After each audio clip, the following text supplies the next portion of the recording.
ارے بدبخت، اگر یہودی عیسائی کافر نہیں ہے تو یہ اتنی ساری جنگیں سرکار علیہ السلام نے ان کے ساتھ کیوں ہیں؟ کتنی جنگیں؟ خیبر کی جنگ کن کے ساتھ کی گئی ہے؟ اور خیبر میں یہودی یہ بات تھے نا، سرکار نے ان سے جنگ کی ہے۔ ادھر حدیث ہے، میرے رب کا مجھے حکم ہے کہ کسی بھی مسلم سے میں نے جہاد کرنا۔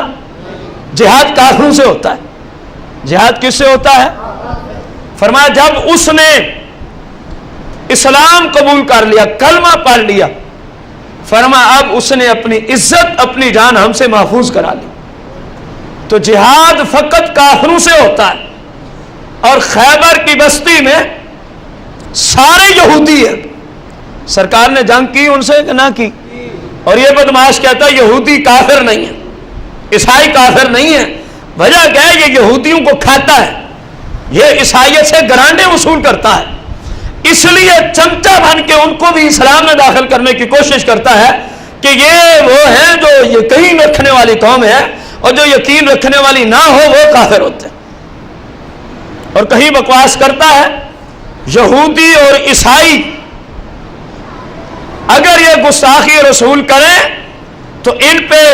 گستاخی رسول کا قانون لاگو نہیں ہوتا۔ 295 جو ہمارے وطن عزیز میں ہے، یاد رہے یہ کوئی ضیائی قانون نہیں ہے۔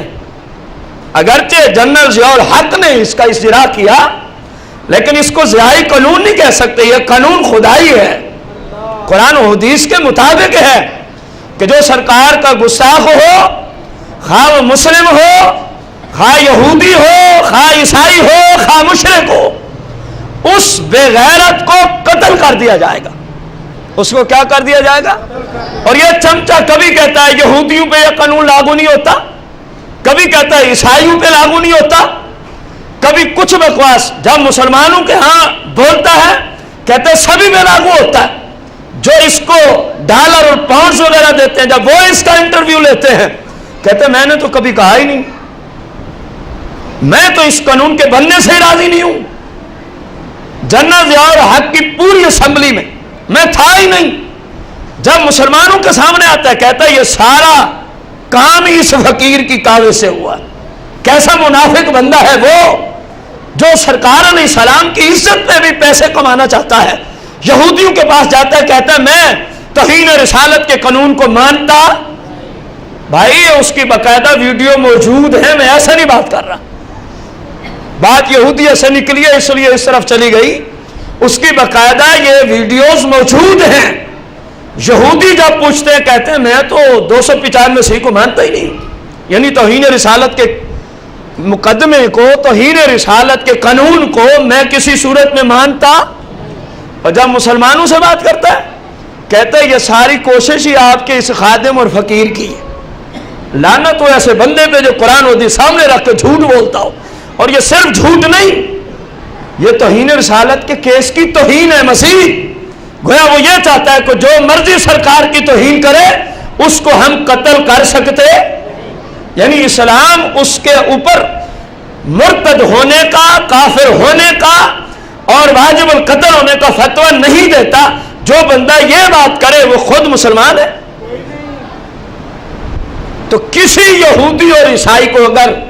جانور میں شریک کیا گیا قربانی کے اندر تو کسی کی قربانی۔ اسی طرح جتنے لوگ گستاخی رسول کی وجہ سے مرتد ہو گئے، گستاخی رسول کی وجہ سے، اب پاکستانی بھی متوجہ ہوں، جتنے لوگ گستاخی رسول کی وجہ سے ضروریات دین میں سے کسی چیز کے انکار کی وجہ سے مرتد ہو گئے، اگر ان نام نہاد میں سے کوئی بندہ اس جانور میں شریک ہو گیا تو کسی کی قربانی نہیں ہوگی، کسی کی قربانی۔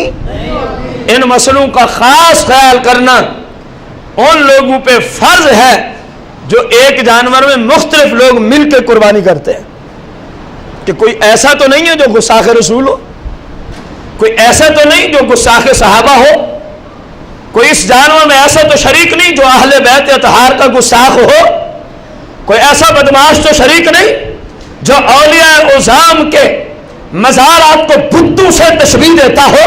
ایسا بدماش تو کوئی اس جانور میں نہیں آ گیا،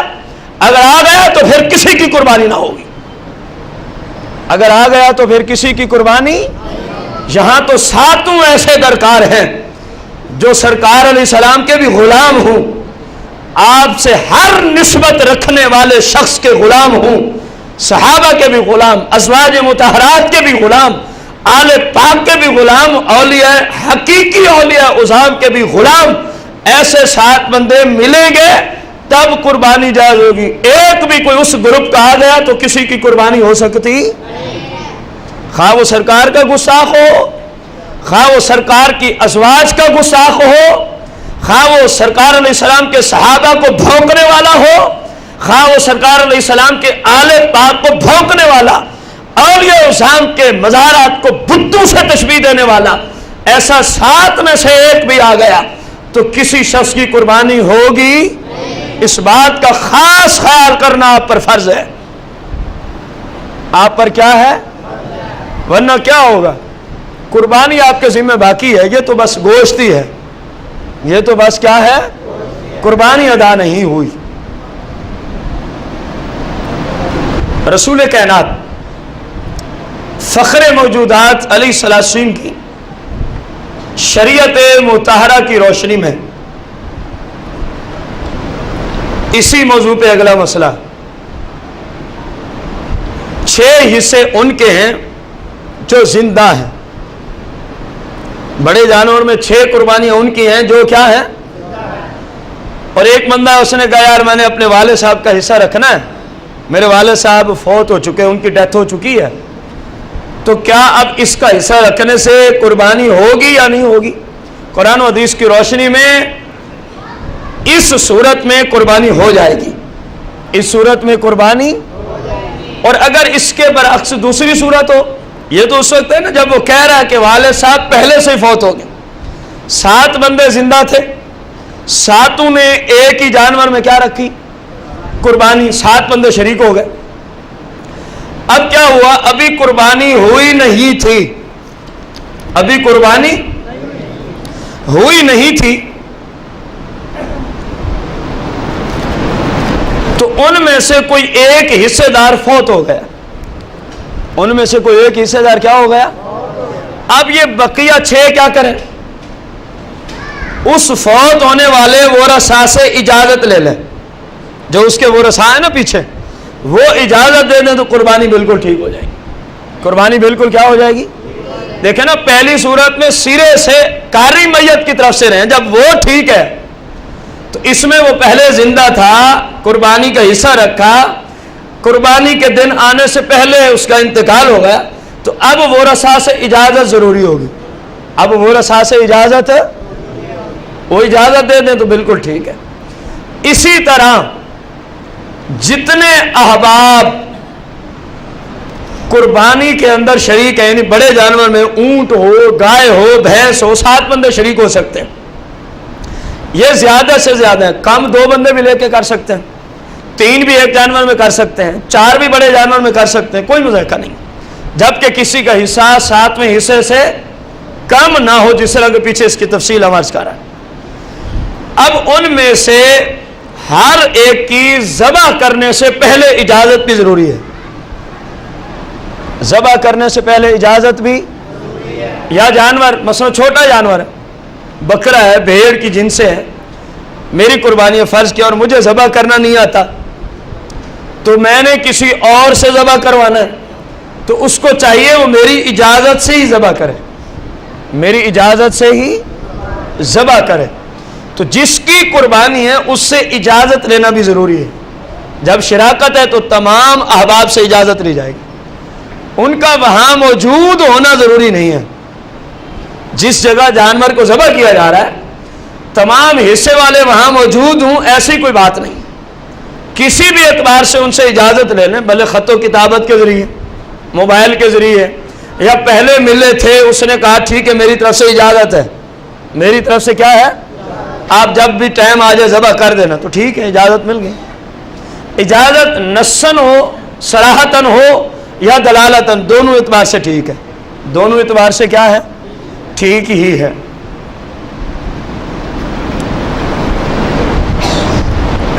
آخری مسئلہ،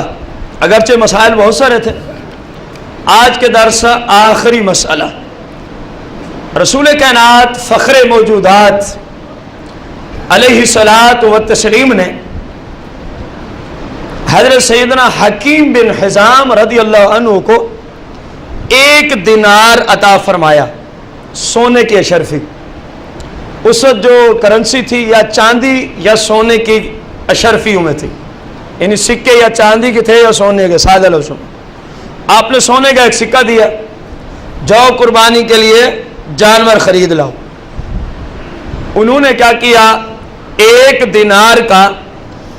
انہوں نے جانور خریدا قربانی کے لیے۔ ابھی خرید کے آ ہی رہے تھے، کتنے پیسوں کا؟ آگے کوئی گاہک لگ گیا، اس نے کہا بیچنا ہے؟ ٹھیک ہے جی بیچنا ہے۔ اس نے کہا کتنے کا؟ سودا طے ہوا 2 دیناروں میں، سودا طے ہوا 2 دینار اس نے دے دیے، انہوں نے ان کو وہ جانور دے دیے، پھر منڈی چلے گئے، وہاں سے 1 دینار کا جانور لیا اور سرکار علیہ السلام کی بارگاہ قدسیہ میں آ گئے۔ 1 دینار بھی لے آئے، جانور بھی ساتھ لے آئے۔ سرکار نے فرمایا یہ کیا کیا؟ عرض کی یا رسول اللہ میں نے یہ کیا۔ سرکار نے فرمایا اللہ تیری تجارت میں برکت عطا فرمائے، اللہ پاک تیری تجارت میں فرمایا، لیکن کیونکہ تو پہلا جانور خرید کے آ رہا تھا کس کام کے لیے؟ قربانی کے لیے، اب اسی جانور سے ہی تو نے 1 دینار کمایا ہے نا، فرمایا اس جانور کو ذبح کر، اس 1 دینار کو صدقہ کر دے،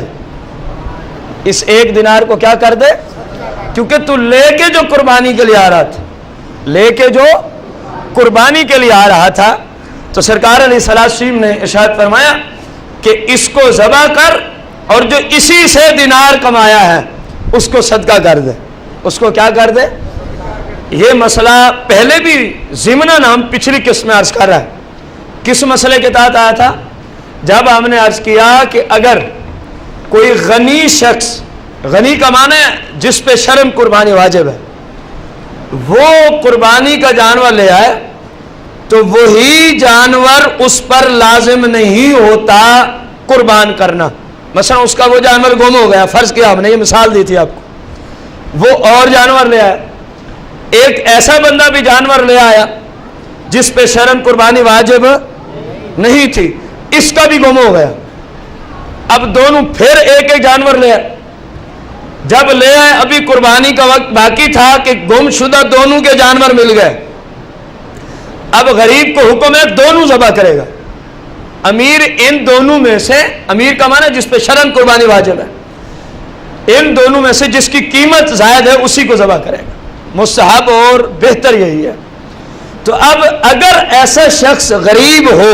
جس پہ شرعاً قربانی واجب نہ ہوتی ہو، اگر وہ جانور خرید کے لائے تو اس کو بیچنے کی شرعاً اجازت ہی نہیں ہوتی، کیونکہ جس پہ شرعاً قربانی لازم نہ ہو اور وہ قربانی کی نیت سے جانور خرید لے، وہی جانور اس پہ ذبح کرنا واجب ہو جاتا ہے، گویا وجوب کے لیے وہی جانور مقرر ہو جاتا ہے جس نے خود اپنے آپ پہ واجب کیا، شریعت نے نہیں واجب کیا تھا، جبکہ جس پہ شریعت کی طرف سے واجب ہے اس کے نفس خرید سے اسی ہی جانور کا ذبح کرنا واجب نہیں ہوتا، وہ تبدیل کر سکتا ہے۔ لیکن اس صورت میں جو صورت ابھی آئی، اگر دوسرے جانور کی قیمت پہلے کی بنسبت کم ہے تو جتنی کم ہے اتنی قیمت کو کیا کرنا ہوگا، جس طرح سرکار نے ان کو حکم دیا، امیر یعنی جس پہ شرعاً واجب ہے اس کے لیے یہ حکم، تبدیل کر سکتا ہے جانور، لیکن جو دوسرا جانور ہے وہ پہلے سے سستا نہ ہو، پہلے سے اگر سستا ہو تو پھر اتنے پیسے صدقہ کرنے ہوں گے، اتنے پیسے کیا کرنے ہوں گے، جبکہ جس پہ شرعاً واجب نہیں اس نے اس طرح خرید و فروخت کی کہ قربانی کی نیت سے جانور خریدا، اس پہ فرض ہے وہی جانور خریدے، اسی کی قربانی کرے۔ اور یہ مسئلہ آپ کو بتایا بھی ہے، جس پہ شرعاً واجب ہے وہ بھی جانور لے آیا، جس پہ شرعاً واجب نہیں اس نے قربانی کی نیت سے جانور خریدا، اللہ نہ کرے دونوں کے جانور قربانی سے پہلے مر گئے، قربانی سے پہلے، جس پہ شرعاً واجب ہے اگر وہ صاحب نصاب ہے اس پر واجب ہے دوبارہ جا کے اور جانور خرید کے لائے قربانی کے لیے، جبکہ جس پہ شریعت نے واجب نہیں کیا اس پہ واجب نہیں کہ وہ جائے اور جانور خریدے اور اس کی کیا کرے، اس پہ تو پہلے بھی واجب نہیں تھا، اس نے خود ہی اپنے آپ پہ واجب کیا، اسلام نے تو اس پہ واجب ہی نہیں کیا تھا۔ اللہ جل شان سے دعا ہے ہم سب کو صحیح معنوں میں قرآن و سنت کو سیکھ کر سرکار علیہ السلام کے طریقہ مقدس پہ عمل کرنے کی توفیق عطا فرما، آمین بجاہ النبی الکریم علیہ الصلوۃ والتسلیم۔